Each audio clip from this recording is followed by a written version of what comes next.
Hello बच्चों, let's see this question.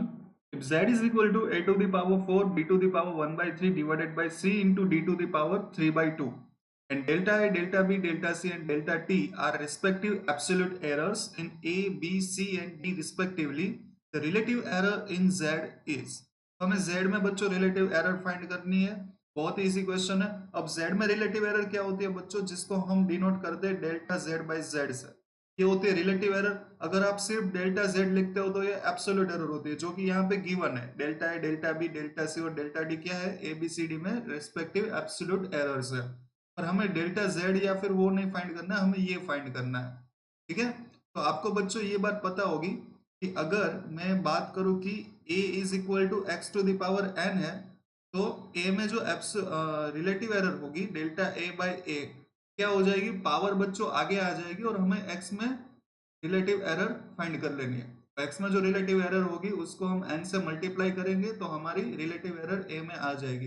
बस बच्चों इसी फॉर्मूले का यूज करके हमें इसका आंसर निकालना है। पहले तो हम फॉर्मूला लिख देते हैं, z is equal to a to the power 4 b to the power 1 by 3 divided by c into d to the power 3 by 2। ठीक है बच्चों, ये रहा सिंपल सा फॉर्मूला। अब हमें फाइंड करना है डेल्टा z बाय z, जो कि चारों ऑप्शन में दिया हुआ है। तो पहले बच्चों देखो a की बात करते तो a की पावर क्या है 4, तो 4 आगे आ जाएगा तो डेल्टा a बाई ए। ठीक है, b की पावर क्या है 1 by 3, 1 by 3 into delta b by B. अब बच्चों यहाँ पे ध्यान से देखो, c डिनोमिनेटर है और d भी डिनोमिनेटर में है। तो अगर आप उसको ऊपर ले जाओगे तो पावर जो है वो माइनस हो जाएगी।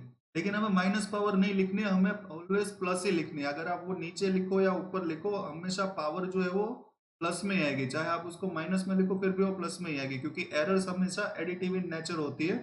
तो यहाँ पे c की पावर 1 है तो 1 आगे आ जाएगा और डेल्टा c बाई सी हो जाएगा।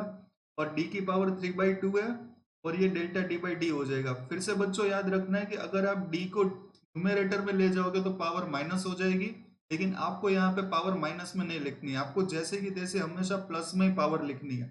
ठीक है, तो ये बच्चों ये आंसर देखते हैं। तो 4 delta A by A plus 1 by 3 delta B by B, सारे ऑप्शन में ये गिवन है।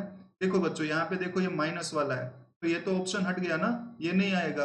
मैंने अभी बताया कि एरर हमेशा एडिटिव इन नेचर होते हैं। यहाँ पे भी माइनस है, ये भी हट गया।